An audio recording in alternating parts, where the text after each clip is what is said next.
Welcome to the Her Story Circle podcast, the podcast that brings you the extraordinary tales of everyday women who are changing the world. I'm your host, Gertrude Mache, and I'd like to acknowledge traditional custodians of the land on which we meet today. I also like to pay my respects to elders, past, present, and emerging. Every week, we dive into the lives, challenges, and triumphs of women from all four corners of the globe. We're here to inspire, enlighten, and connect, sharing stories that uplift and empower. So grab a cup of coffee, settle in, and join us as we explore the incredible journeys of women shaping our future. This is Her Story, where every woman's voice matters. Hello, everybody, and welcome back to the Her Story Circle. This is Gertrude Mache here in beautiful Melbourne, Australia. And today I am graced with the presence of yet another fascinating woman. Welcome, welcome, welcome to our tribe. Please tell everybody your full name, where you're based, and share your story with us today. Hi, I am Dana Pavlychko. I am originally from Ukraine. Currently, because of the big war, I'm based in Germany with my 3 small children and my husband. By background, I'm an entrepreneur. I owned a book publishing business in Ukraine, which I ran for 14 years. And when the big war started and essentially life turned upside down for my whole country, myself, my family, we left Germany and were helped by wonderful people. I realized that, my life isn't whole. Something has to change. As a mom of 3 kids, I was also really burnt out by running a business. I wanted to support Ukraine some other way. I wanted to work with big challenges that Ukraine is facing. So the last almost 3 years were really transformational for me. I decided, I think at the start of the big war when, my life was collapsing essentially and everything was really falling apart around me, that I want to sell my business. I want to do different things that contribute to the success of Ukraine. I was looking for a career change, for doing something more meaningful. I wanted to start school and perhaps, do something interesting in terms of education. And, since then, a lot of really beautiful things happened. And the short story is that currently I have successfully exited my business to wonderful new owners of my book publishing business in Ukraine. And now I'm working in venture philanthropy, and I'm working for a fantastic, progressive Ukrainian Philanthropic Foundation, Tokarev Foundation, and I lead impact and partnerships. So I'm really excited to elevate the fantastic organizations in Ukraine that are making a change, connecting them to the world and connecting the world to Ukraine essentially. And my background is that I grew up in Ukraine. I grew up in a family that was very interested in, society being successful and, everybody having, a good life, and from an early age, kind of doing the right thing and whatever that is, but that was something very important for me. And one of the crucial things that happened is at an early age, when I was a teenager, I was selected for a scholarship to go to the United World College of the Adriatic. It's part of a family of United World Colleges where usually kids get scholarships to go and do the IB, but also they learn about international understanding, peacemaking, and also learn about how to contribute to society. And being part of that school was really, really changed my life, because I met kids from all over the world, kids from all countries of the world. And I realized how big the world is, how beautiful the world is, and that, it's you can find other people who want to do something different and want to create something for the improvement of society. So I think that really going to the UWC was really transformational as well in my life. And since then, I've always wanted to do something that's super entrepreneurial, but has an impact lens to it. So I think everything that I have done so far really brought me to my current trajectory and where I am right now. And I'm very excited to support impact first businesses from Ukraine and give them the tools to succeed and help them with strategy, with partnerships, with tools to measure their impact. And that is why I'm very excited about doing work in the organization that I'm doing, because I think that what is happening with Ukraine right now, with this horrible war, is that we can't wait for Ukraine to be rebuilt. And we need to rebuild Ukraine now, because people live in Ukraine, businesses work in Ukraine, and we need the economy running, and we need to support really the change makers who are in Ukraine creating phenomenal things, not only jobs and revenues, but also making a meaningful impact on society, on the environment. And kind of the several areas that I'm personally very passionate is education and health and mental health, because this is really the foundation of an equitable society. And it's very important to empower people and organizations who are doing fantastic things in impact and in health and in education. On a personal level, life has been crazy for sure, and I've had my good days and bad days, but I really take care of myself. And my message for everybody is that you really have to try to put yourself first as much as possible, because when you are happy, when you are healthy, when you have energy, you really can be there for your family, your kids, your partner, and your colleagues, and obviously your community and your country. So I meditate, I run, I exercise, I lead a mindful life, and this approach to life has really benefited me colossally.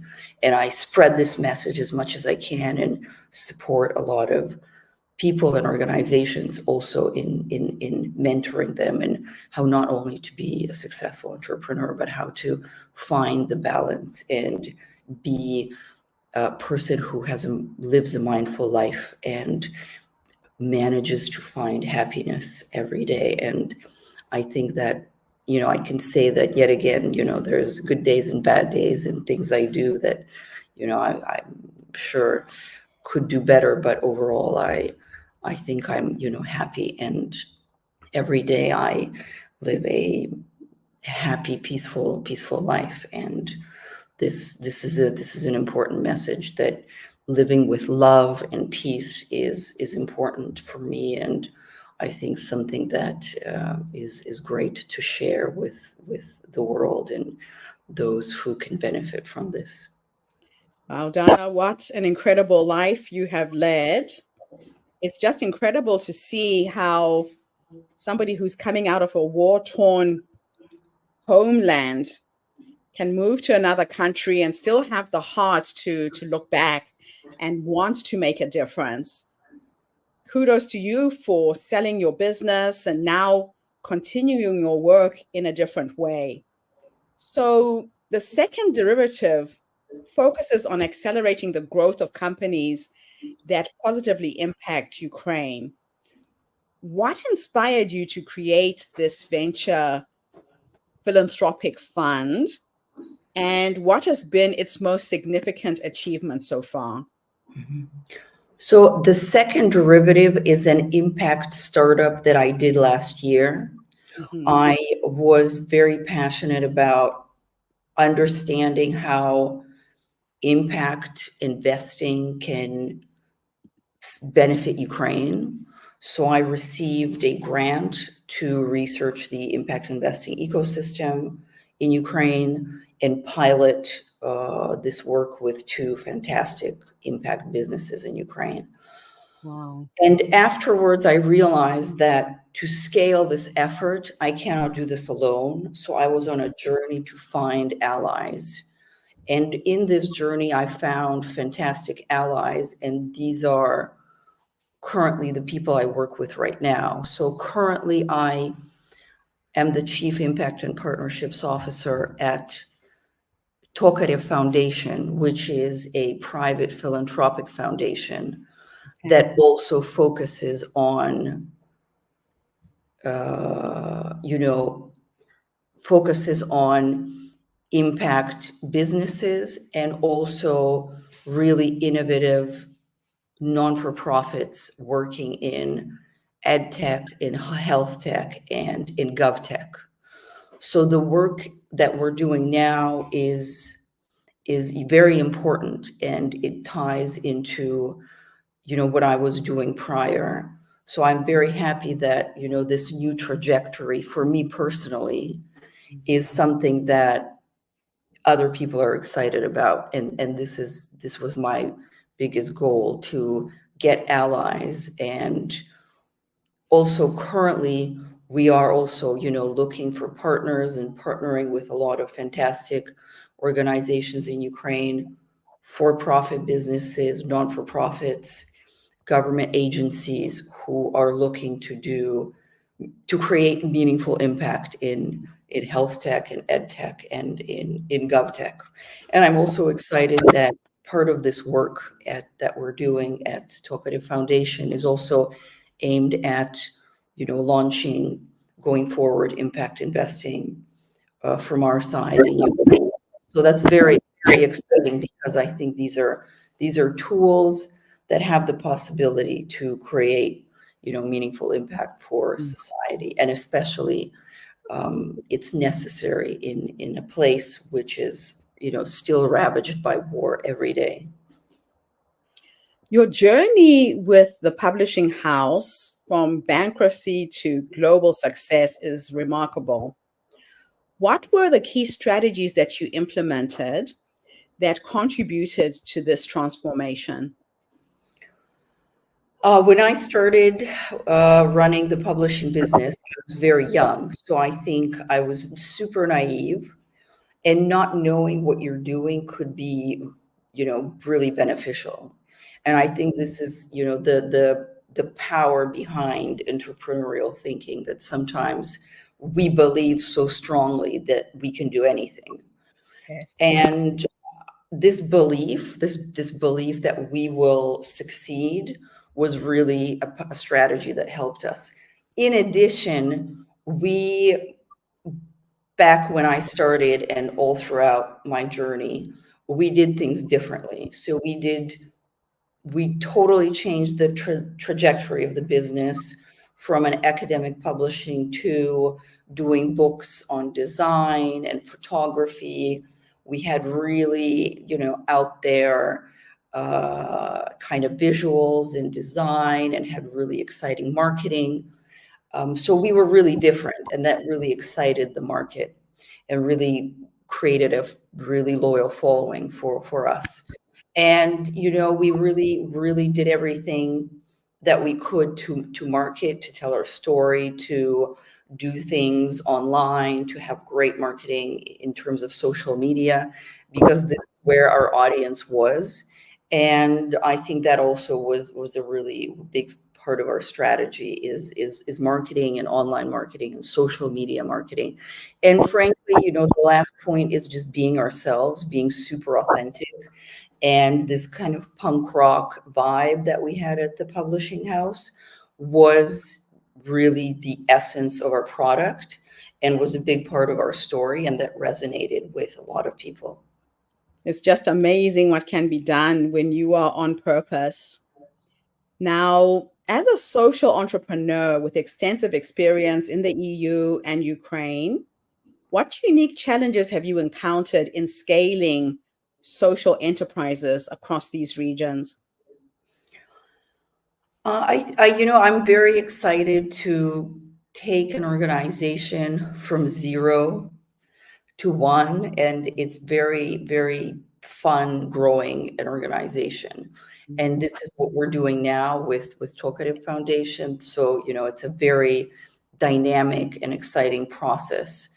I'd say that when I look at organizations we work with and I mentor, it's believing. The difficulty sometimes is not with the hard skills or with the strategies, is with the belief that you can succeed Mm, and believe that you can do anything and you can grow your business and be really successful. So I think the goal is to support social entrepreneurs to see the big picture, and that they can accomplish anything and they can be actually really big. So this is a big part, and it's also, I think, able to tell your story. So everybody's excited to hear interesting stories. So you are as successful as the story that you can tell about yourself and your business, because usually these businesses are run by their owners. So it's something very personal. So if you can tell that story, if you can be passionate about it, if it can be coherent, if you can get people excited, the yeah, rest, I think, can fall into place. that's beautiful. So, how do you see the role of philanthropy evolving in post conflict zones like Ukraine? And what impact do you hope the second derivative will have on the country's recovery? I believe that philanthropy, especially venture philanthropy, has a huge role to play. And frankly, I think we have to unite all the players behind positive change: business, government, non-for-profit organizations, media, and I believe in radical partnerships. So everything that we do now is aimed at radical partnership, radical partnerships. And we really want to unite as many players as possible around projects that we are doing. And speaking of specifically venture philanthropy, it really has a big role to play in connecting many players, in investing in areas which are underinvested, Mhm. and in doing change in places which just don't get funding, for example, from the government, Yeah. or will be overlooked by the private sector. So also, I think philanthropy and venture philanthropy specifically has a possibility to do some innovative things, some outside the box things, because they don't have as many constraints.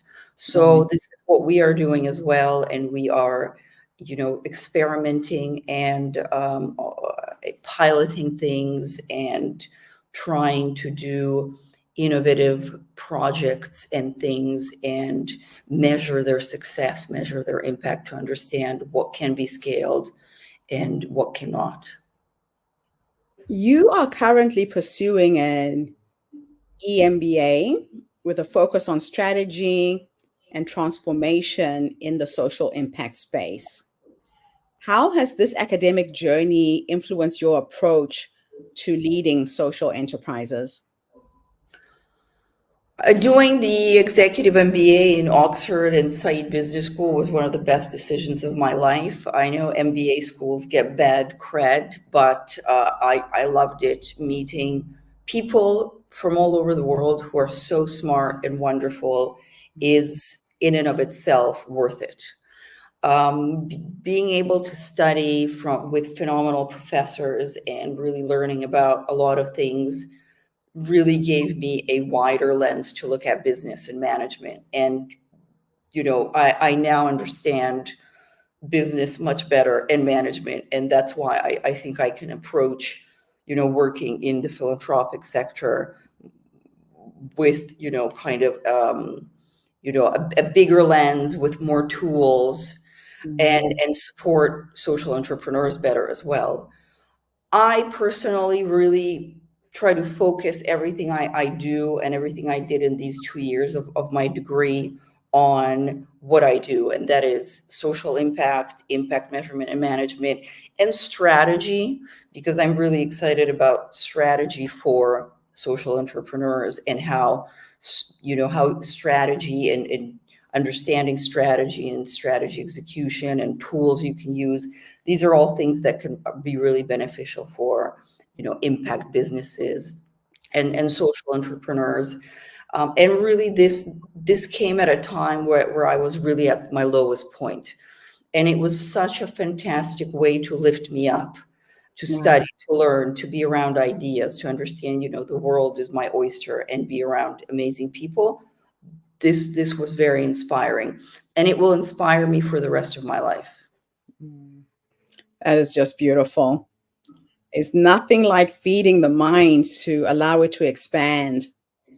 So, what criteria do you use when selecting companies to support through the second derivative? And how do you ensure that these companies align with your mission of making a positive impact in Ukraine?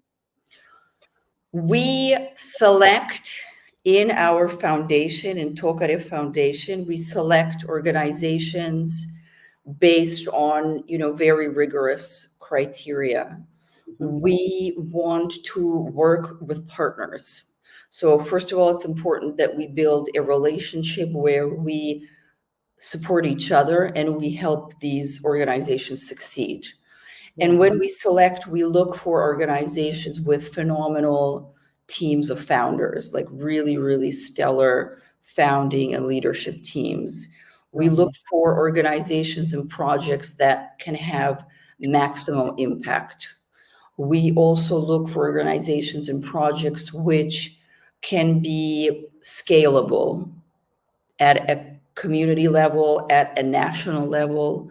We look for, this is crucial for us, innovation and technology angle to the project.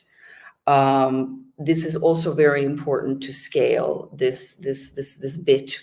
And of course, we look that, the project can be, executed, wonderfully, and but the first criteria are really important. And as a result, we with, really great organizations, and we are building a community of innovators and wonderful, amazing, purpose-driven founders and organizations.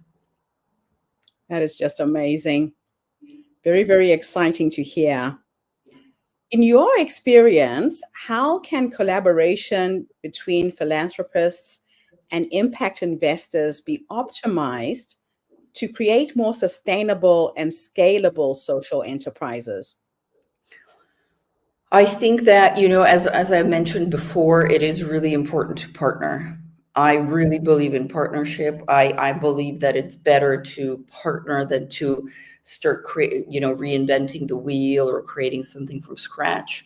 So if there's something that we can join, we join. We also believe in joining forces with other philanthropists, other impact investors, and collaborating, having pooled funds.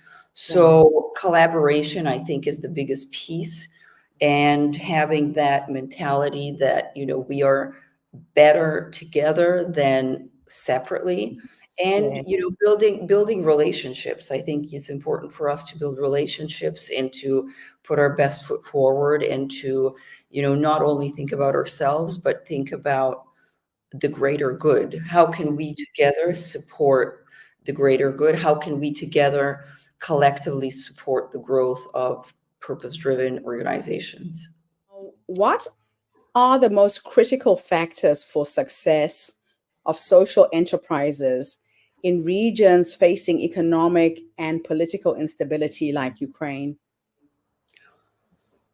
It's so tough running a business in Ukraine as it is. Mm, And if you are a social enterprise, it might be even harder.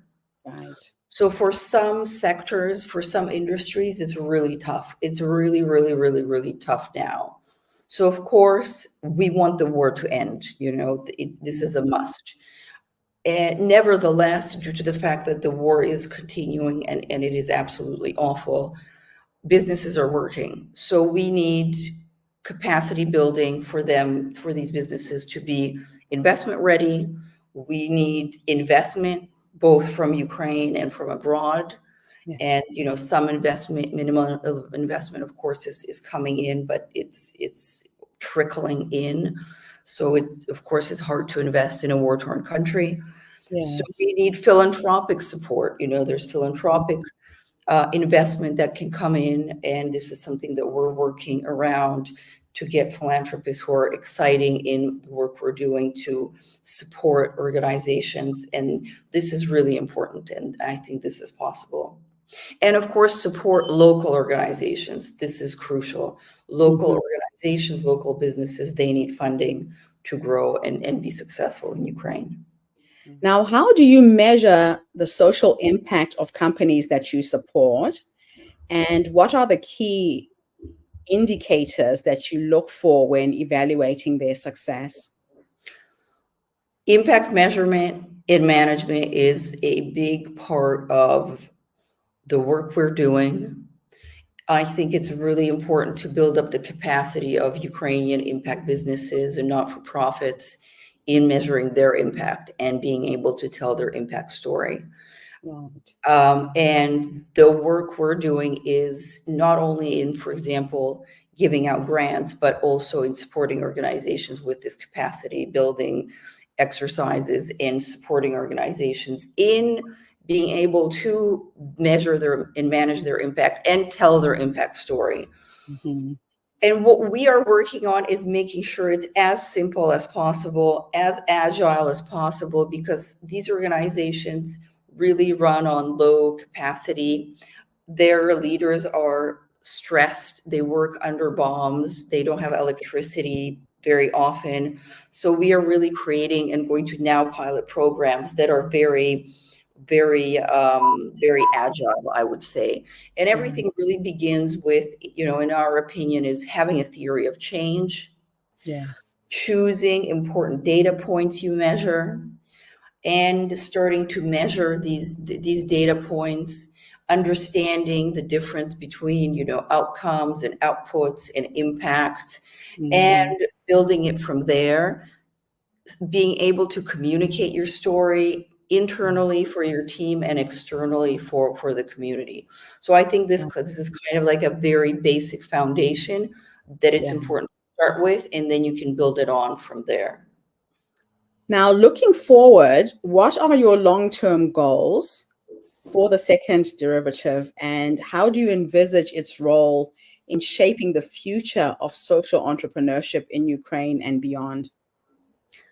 We are excited to pilot in Tokarev Foundation, we're piloting our grant giving program this year. And we are excited for the future because we want to do impact investing in Ukraine. We want to invest in or businesses that are in health tech, ed tech. We want to bring in other philanthropists on board to support projects that we think are very important and who are excited about the impact we are creating in Ukraine. So we are working on launching an impact in a philanthropic collaborative. So these two areas are something that we're working on and we really believe in, because this really also ties into our values of partnerships and uniting around having this a shared purpose. Absolutely beautiful. My last two questions are a bit of a time experiment where I'm going to teleport you into the future. Actually, no, let's start with teleporting you into the past. And we're going to go and meet the younger you, this young woman who left her country of origin, started a new life in a foreign country. If you could go back and give the younger you 3 nuggets of wisdom, based on what life has taught you up until this point, what would those 3 nuggets of wisdom be? I would say that, if you don't like something, change it. Don't wait. Don't waste your time. If you feel it in your gut, don't do it. Be positive. Everything's going to work out, and believe in yourself. This is the most important thing. And take care of yourself, because the best investment you can do is an investment in you. Absolutely beautiful. Last question, I'm teleporting you into the future this time. And we're going to go and meet the 90-year-old you. And she's sitting at her porch in her rocking chair, surrounded by her children, her grandchildren.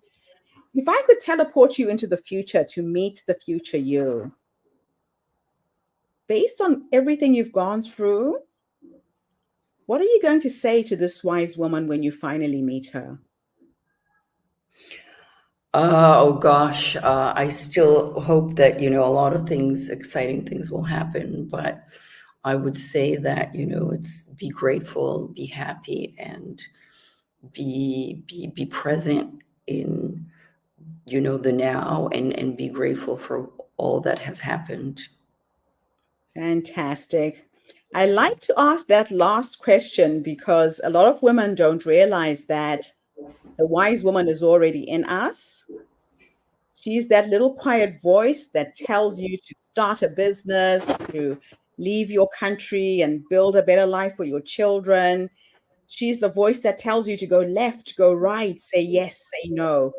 But women look outside of themselves for all of the answers, yet the answers are within. So thank you for trusting your voice, for doing what you're doing for your country from the outside. Sometimes you have to leave so that you can reach out and help thousands of people. And that's exactly what you're doing. Thank you for your work. Thank you. And thank you to everybody who's tuned in today. The Her Story Circle is not just a podcast. We are a social impact movement, a group of dynamic women who come online to share their stories, to uplift you, inspire you, energize you, but most importantly, to help you with ideas, with tools, with tactics to get you from where you are now to where you want to go.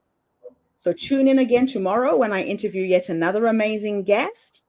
In the meantime, have a fantastic day, morning, or evening, wherever you are in the world, and bye for now. Thanks again for the interview, Dana. Thank you. Thank you for tuning into the Her Story Circle podcast. I hope today's story has inspired you to believe in the power of our stories and the difference you can make in the world when you use your voice. I'm Gertrude Mache, and it's been an honor to share this space with you, where voices from all walks of life come together to weave a rich tapestry of diverse perspectives. Don't forget to subscribe, rate, and review our podcast to help us share these stories with more listeners. Follow us on social media by looking for the Her Story Circle podcast for more updates. And join us tomorrow for another episode filled with courage, resilience, and empowerment. Remember, your story matters, and together we're building a stronger, more inclusive world. Until next time, keep making